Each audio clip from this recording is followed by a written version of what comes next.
નમસ્કાર મિત્રો, બિલીપત્રમાં આપનું સ્વાગત છે। આજે આપણે દર્શન કરીશું અદ્ભુત જગ્યા ભુજની એવી જય ભૂતનાથ મહાદેવ મંદિર।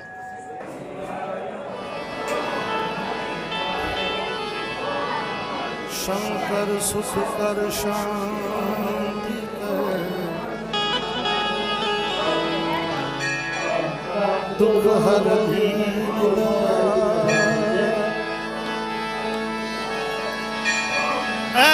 शंकर सुख कर शांति कर,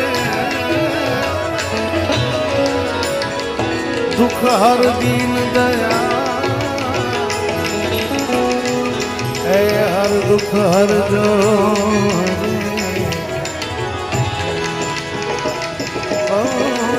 ले जो संभाल,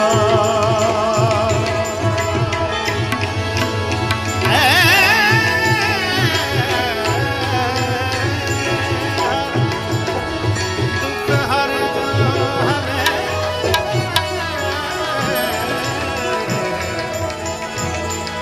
जग ले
आरती रोज करती।